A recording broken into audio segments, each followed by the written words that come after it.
നമസ്കാരം.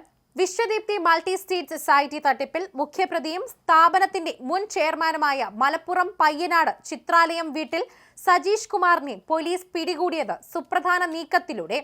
വിദേശത്തു നിന്ന് മടങ്ങിയെത്തിയ പ്രതിയെ കരിപ്പൂർ വിമാനത്താവളത്തിൽ നിന്നാണ് പോലീസ് പിടികൂടിയത്. നിരവധി കേസുകളിൽ പ്രതിയായ സജീഷ് കുമാറിനാണ് പോലീസ് ലുക്കൌട്ട് നോട്ടീസ് പുറപ്പെടുവിച്ചത്. ഇതോടെയാണ് പ്രതി നാട്ടിലേക്ക് എത്തിയത്. വിശ്വദീപ്തി തട്ടിപ്പുമായി ബന്ധപ്പെട്ട നിരവധി പരാതികൾ വിവിധ ജില്ലകളിലായി കേസുകൾ രജിസ്റ്റർ ചെയ്തിട്ടുണ്ട്. ഈ സാഹചര്യത്തിന് പോലീസ് സജീഷിനായി തന്നെ വലവിരിച്ചിരിക്കുകയായിരുന്നു. ഇതിനിടെയാണ് ഇയാൾ നാട്ടിലേക്ക് കടക്കാൻ ശ്രമിക്കുന്ന വിവരം പോലീസിന് ലഭിക്കുന്നത്. കരിപ്പൂർ വിമാനത്താവളത്തിലെത്തിയ പ്രതിയെ പോലീസ് വളഞ്ഞിട്ട് പിടികൂടുകയായിരുന്നു. ഇയാളുടെ അറസ്റ്റോടെ തട്ടിപ്പിന്റെ കൂടുതൽ വിവരങ്ങൾ പുറത്തുവരുമെന്നാണ് നിഗമനം. VIP-കൾ അടക്കമുള്ളവർ തട്ടിപ്പിൽ പങ്കാളികളായിട്ടുണ്ടെന്നാണ് സൂചന. ഇതിനാൽ കേസിൽ പോലീസ് വിശദമായ അന്വേഷണം നടത്തിവരികയാണ്. പ്രതിയെ കോടതി ഹാജരാക്കി റിമാൻഡ് ചെയ്തു. വിശ്വദീപ്തി മൾട്ടി സ്റ്റേറ്റ് സൊസൈറ്റി മുൻ ചെയർമാൻ സജീഷ് കുമാറിനും മറ്റു പ്രതികൾക്കുമെതിരെ നൂറുകണക്കിന് പരാതികളുണ്ട്. തട്ടിപ്പ് നടത്തിയതിന് ഇരിങ്ങാലക്കുട സ്റ്റേഷനിൽ മാത്രം 15 കേസുകൾ രജിസ്റ്റർ ചെയ്തിട്ടുണ്ട്. സ്ഥാപനത്തിന്റെ മറവിൽ 100 കോടിയിലധികം രൂപയുടെ തട്ടിപ്പ് നടന്നതായാണ് സൂചന. ടൗൺ സ്റ്റേഷനിൽ 11ഉം കുന്നംകുളത്ത് 6 അടക്കം 32 തട്ടിപ്പ് കേസുകളുണ്ട്. കുറ്റ്യാടിയിൽ തന്നെ പോലീസ് കോഓപ്പറേറ്റീവ് സൊസൈറ്റിയുടെ 5 ഡയറക്ടർമാരുടെ പേരിൽ കേസെടുത്തിരുന്നു. MD Shaktiprasad, Sajeesh Kumar Manjeri, Prabeesh, Rajeesh Kumar, society manager Shaiju, Ramesh Panicker, Pratheesha, Shijina, Shibina, മറ്റു ഡയറക്ടർമാർ എന്നിവരുടെ പേരിലാണ് കേസെടുത്തത്. കുറ്റ്യാടി സ്റ്റേഷനിൽ മാത്രം നിരവധി പരാതികളാണ് ലഭിച്ചിട്ടുള്ളത്. കുറ്റ്യാടി പോലീസിൽ 2 FIR രജിസ്റ്റർ ചെയ്തിട്ടുണ്ട്.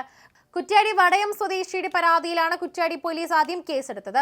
കൂരാച്ചുണ്ടി സ്വദേശിയിൽ നിന്നും 35 ലക്ഷം രൂപ തട്ടിയ കേസിലും പോലീസ് കേസ് രജിസ്റ്റർ ചെയ്തിട്ടുണ്ട്. 2023 ഫെബ്രുവരി 17-നും 2024 ഒക്ടോബർ 31-നും ഇടയിലാണ് കുറ്റ്യാടി വടയം സ്വദേശി ധനകാര്യ സ്ഥാപനത്തിൽ പണം നിക്ഷേപിക്കുന്നത്. 34.5 ലക്ഷം രൂപയാണ് നിക്ഷേപിച്ചത്. പണം നിക്ഷേപിച്ച് 1 വർഷം കഴിഞ്ഞാൽ 12% പലിശ ലഭിക്കുമെന്ന് പറഞ്ഞാണ് പണം സ്വീകരിച്ചത്. എന്നാൽ നിക്ഷേപത്തിന്റെ തന്നെ കാലാവധി കഴിഞ്ഞിട്ടും പണം തിരികെ നൽകിയില്ലെന്നാണ് പരാതി. കൂരാച്ചുണ്ടി സ്വദേശി 2021 ഡിസംബർ 13-നും 2024 സെപ്റ്റംബർ 30-നും ഇടയിൽ 35 ലക്ഷം രൂപയാണ് സൊസൈറ്റിയിൽ നിക്ഷേപിച്ചത്. ഇയാൾക്കും കാലാവധി കഴിഞ്ഞിട്ടും പണം തിരികെ ലഭിച്ചിട്ടില്ല. കേസിലെ പ്രതികളിൽ ഒരാളായ പ്രജീഷ് ആയിരുന്നു സ്ഥാപനത്തിന്റെ ഏജന്റായി പരാതിക്കാരെ സമീപിച്ചത്. കേന്ദ്ര അംഗീകാരമുള്ള സ്ഥാപനമാണെന്നും വിശ്വസിച്ച് പണം നിക്ഷേപിക്കാമെന്നുള്ള വാഗ്ദാനത്തെ തുടർന്നാണ് പരാതിക്കാരൻ പണം നിക്ഷേപിക്കുന്നത്. എന്നാൽ നിക്ഷേപത്തിന്റെ കാലാവധി കഴിഞ്ഞിട്ടും പണം തിരികെ ലഭിക്കാത്തതോടെയാണ് തട്ടിപ്പ് തിരിച്ചറിയുന്നത്. കേരളത്തിലുടനീളം ഒട്ടേറെ ആളുകൾ സമാന രീതിയിൽ തട്ടിപ്പിനിരയായതായി സംശയമുണ്ടെന്ന് പോലീസ് പറയുന്നു. കുറ്റ്യാടി മേഖലയിൽ നിന്ന് തന്നെ ഒട്ടേറെ പേർ തട്ടിപ്പിനിരയായിട്ടുണ്ട്. നിക്ഷേപക തുക ലഭിക്കാതെയായതോടെ നട്ടം തിരിയുകയാണ് തട്ടിപ്പിനിരയായവർ.